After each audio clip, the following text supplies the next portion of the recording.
Profesor, buenas noches. Compañero, buenas noches. Somos el grupo 4 y en esta oportunidad a nosotros nos ha tocado exponer sobre la terapia cognitiva de Aaron Beck. Los integrantes de este grupo son Héctor García, Jennifer Paredes, Denver Villanueva y la que les habla, Berinea Leca. A continuación voy a dar pase a nuestra compañera Jennifer, que comenzará con la breve historia de Aaron Beck. Adelante, Jennifer.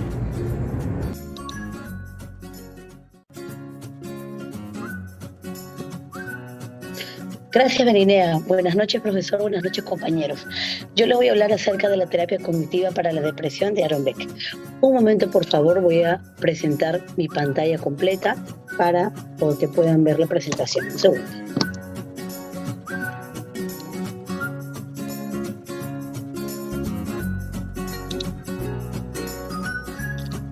Bueno, primero, para hablar acerca de la terapia cognitiva de Beck para la depresión, tenemos que saber quién era Aaron Beck. Aaron Beck era un psiquiatra y profesor estadounidense que desarrolló la terapia cognitiva en el año 1960.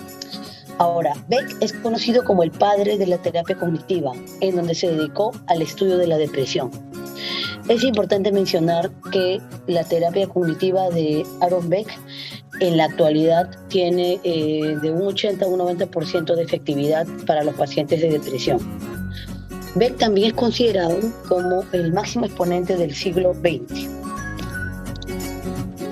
Ahora, ¿qué nos habla el modelo cognitivo de la depresión?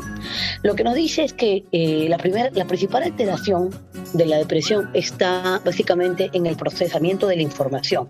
Hay una alteración en la forma de cómo uno procesa la información que puede nacer desde la infancia. ¿Qué pasa? Nosotros durante la infancia tenemos creencias y emociones que favorece que ocurra la depresión. Y esto puede suceder por acontecimientos que vivamos desde pequeños. Ahora, ¿qué pasa? Este problema en la alteración de la información, ¿qué es lo que destaca? Puede ser la personalización, la abstracción selectiva, las inferencias arbitrarias, el pensamiento dicotómico, la sobregeneralización. Entonces, lo que siente la persona que padece depresión, siente que toda la percepción negativa que él tiene del mundo es como él realmente lo ve. O sea, no es que él considere que la visión que tiene él es que él sea negativo, ¿no? Sino que él ve la realidad, ¿no? Entonces, estos sesgos de información, este problema de la información, junto con la tríada cognitiva que les voy a detallar, producen alteraciones en la persona. Para Beck, nos dicen los esquemas depresógenos está constituido por la tríada cognitiva, que es la visión del futuro de manera negativa, la visión de sí mismo de manera negativa también, y la visión del mundo. Entonces, la tríada cognitiva está compuesta por el concepto negativo de sí mismo, donde indica que todas las cosas son malas porque él es malo, ¿no? Porque él mismo es malo. Segundo, la interpretación negativa de la experiencia, que todo ha sido siempre malo. O sea, cuando él voltea a ver el pasado, ve que todo le ha ido mal, ¿no? Jamás puede ver un acontecimiento positivo en su vida. Concepto negativo del futuro. Lo que él indica es que todo lo que él va a hacer va a llevarlo al fracaso. Y es por esto que la tríada cognitiva, conjuntamente con los sesgos cognitivos de la depresión, hacen que la persona sufra ese tipo de alteración. Ahora, ¿cuál es el segundo principio? Dice, se requiere que se establezca una buena alianza terapéutica entre el cliente y el terapeuta, por supuesto, ¿no?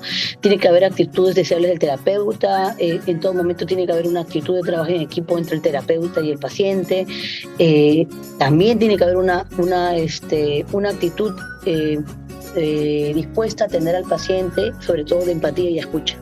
El tercer principio hace énfasis en la participación y colaboración activa con el paciente, y esto tiene un 50% de eficacia. El cuarto principio es, desde la primera sesión se establecen con el paciente los problemas sobre los que se va a trabajar.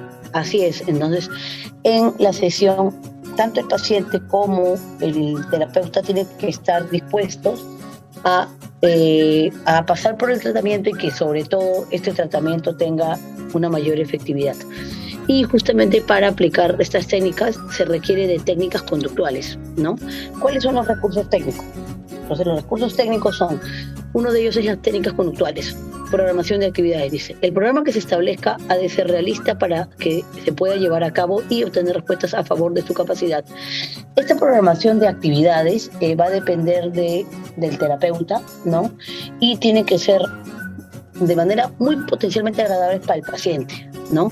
Porque si queremos que el paciente cumpla estas técnicas, se tiene que llevar a cabo técnicas que sean al agrado del paciente.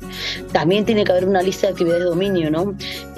Cosas que le pueden gustar hacer, pero que actualmente no las ha hecho porque está deprimido, ¿no? O también pueden haber una asignación de tareas graduales, o sea, poco a poco, no dejarle desde el inicio un montón de tareas que no las pueda cumplir, ¿no?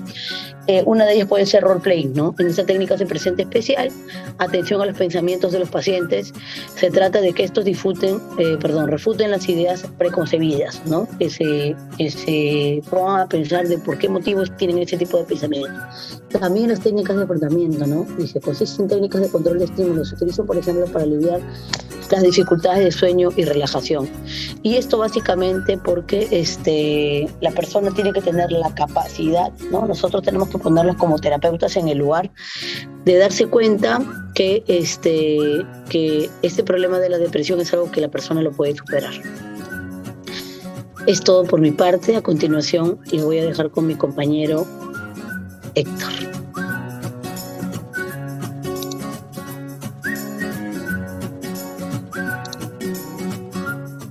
Buenas tardes, profesor, compañeros. Continuando con la exposición, a mí me tocó exponer técnicas emotivas. Las técnicas emotivas se utilizan inicialmente por el terapeuta durante las sesiones, mientras se entrena al paciente para que las use de modo natural cuando se sienta que la emoción es demasiado elevada y necesita controlarla. La inducción de autocompasión se utiliza en algunas personas cuando no pueden llorar y necesitan hacerlo. Pedir al paciente que describa detalladamente todos los sentimientos negativos. Esto suele ser suficiente en muchos casos para que rompan o se pongan a llorar. Descripción por parte del terapeuta de la historia de otra persona con problemas parecidos. La identificación puede llevar a convertir la compasión y sacar la tristeza que se tiene contenida o tiene guardada el paciente.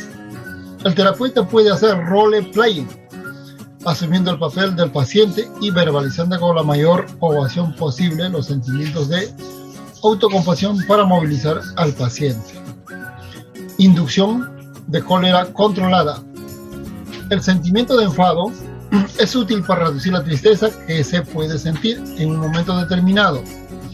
Esta técnica puede ser usada con precaución porque en pacientes depresivos el sentimiento de enfado a veces genera sentimientos de culpa tan aversivos más que el de la tristeza. Técnicas específicas. Las técnicas cognitivas que utilizan mediante el cuestionamiento socrático y descubrimiento guiado son muy variadas. Técnica de conceptualización alternativa. Se trata de buscar de forma activa interpretaciones distintas a las ya realizadas por el cliente en un primer momento. Mediante esta técnica se pretende contrarrestar la tendencia a realizar interpretaciones únicas. Técnicas basadas en la imaginación.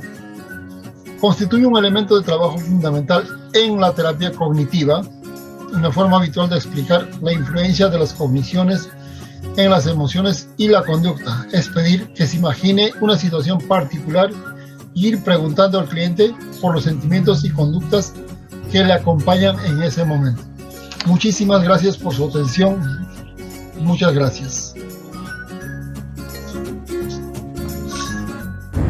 Nuestro grupo espera que nuestra exposición haya sido de su agrado. Muchísimas gracias. Hasta una próxima oportunidad.